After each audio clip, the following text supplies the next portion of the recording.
네, 이번 화재와 관련해 전문가와 자세한 내용들 짚어보겠습니다. 경일대 소방방재학부 이영주 교수 전화로 연결돼 있습니다. 교수님 나와 계시죠? 네, 안녕하십니까. 네. 자, 다행히 인명피해는 없습니다만은 소방 차량 37대 그리고 인력 134명이 동원이 됐습니다. 꽤 큰 규모의 화재였다라고 볼 수가 있겠죠? 실제로 출동 규모로 보면 굉장히 큰 화재라고 볼 수가 있을 텐데요. 사실은 제가 오늘 그 화재가 발생한 그 시각에 그 서울역 근처에 있었어서 네. 그 상황들을 조금 지켜보긴 했었거든요. 네. 그래서 아마도 실제로 이제 피해 규모는 이제 파악을 해봐야 크지는 않았을 겁니다. 다만 이제 지금도 알려진 것처럼 뭐 후속 조치 여기 이제 전선 장애가 발생하면서 여기에 이용하시는 분들 가건 서비스라든지 이런 것들의 차주 2차 피해 같은 것들은 어느 정도 좀 이제 발생을 한 것으로 이렇게 보입니다. 어쨌든 많은 사람들이 이용하는 서울역 인근에서 화재가 발생을 해서 아마도 이제 소방대라든지 진압들이 조금 더 적극적으로 빨리 투입이 되는 과정에서 대규모의 어떤 출동 진압 인원들이 동원된 게 아닌가 싶습니다. 네. 조금 전에 저희 취재 기자가 얘기를 했습니다만 이제 잠시 뒤부터 현장 감식도 이루어진다고 하는데요. 일단은 발화 지점이 지하 전산실로 알려져 있습니다. 전산실에서 불이 날 수 있는 원인에 어떤 것들이 있을까요? 예, 일단은 지금 현재는 최초에는 지하 전산실에서 화재가 발생했다라고 이렇게 알려졌는데요. 네. 또 지금 이제 진압하는 과정 또 진압 이후에 보면은 4층 쪽에서 또 화재가 발생했다고 하기 때문에 이 부분은 이제 아까 말씀하신 대로 감식 과정이 확인이 돼야 될 거고. 아무래도 지금 전산실 같은 경우는 대부분 화재가 전기적 요인, 전산실에 여러 가지 전기를 사용하는 장비들이 있다 보니까 전기적 요인에 의한 화재 발생 가능성이 있고 여러 장비들 같은 경우는 전원이 끊기더라도 비상 전원을 공급해줘야 되는 이런 비상 전원 공급체제 ESS 같은 것들이 있는데 ESS는 사실 많은 분들이 아시다시피 화재 발생 상당히 있었거든요. 그래서 이런 두 가지 요인들이 아마 둘 중에 하나가 아닐까 이런 이제 예측을 해볼 수 있겠습니다. 네. 자, 화재의 목격자에 따르면은 일단 현장에 검은 연기가 자욱했고 전선 타는 냄새 같은 게 많이 났다라는 언급이 있었는데요. 이 부분은 어떻게 볼 수 있을까요? 예, 지금 화재가 지하 전산실에서 발생을 했건 아니면 지금 얘기했던 대로 4층 피트실에서 발생했건 간에 화재가 네. 발생한 화재가 이제 덕트를 통해서 상층부까지 확산이 되고 또 외부 배출구 쪽으로 연기가 나가면서 외부에서 상당히 연기가 많이 이제 확인이 된 그런 상황으로 보입니다.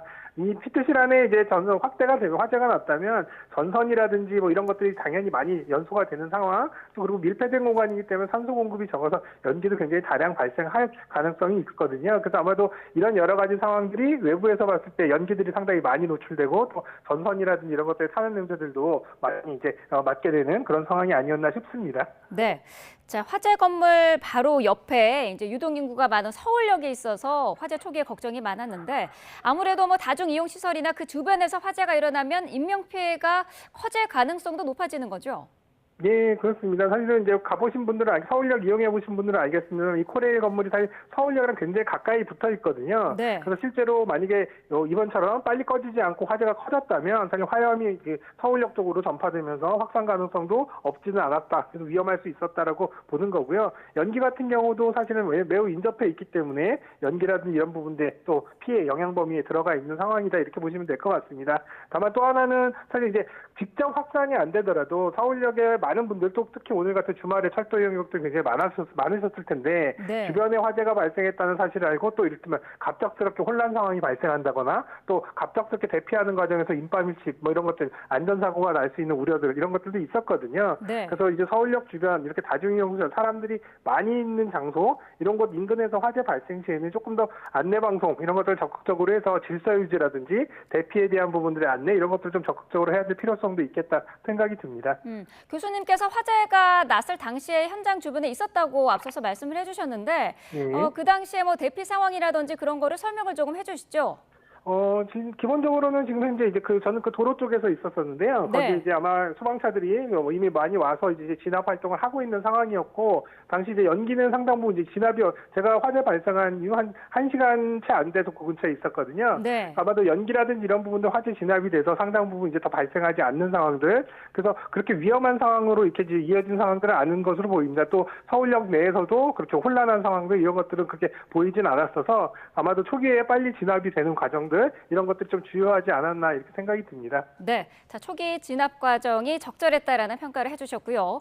최근 사실 일주일 사이에 서울 지하철 3호선, 9호선 이렇게 지하철 화재가 빈발해서 승객들이 대피하거나 운행이 중단되는 경우도 있었습니다. 어떤 이런 정기적인 원인이 있다고 보시나요?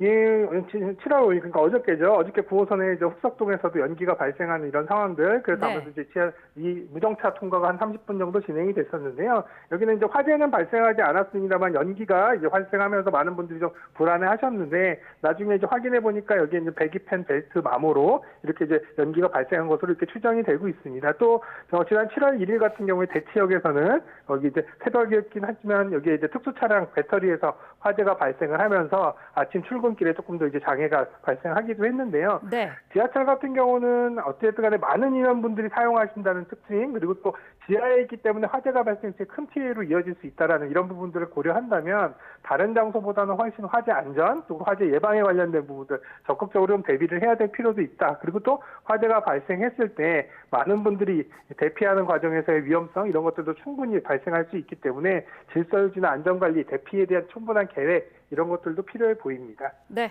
자, 오늘 화재도 다행히 큰 피해가 없이 마무리가 된 상태고요. 잠시 뒤부터는 현장에서 현장 감식이 이루어진다고 하니까 화재의 원인도 밝혀지는 대로 확인이 될 것 같습니다. 경일대 소방방재학부 이영주 교수와 함께 자세한 내용 짚어봤습니다. 오늘 말씀 감사합니다. 네, 감사합니다.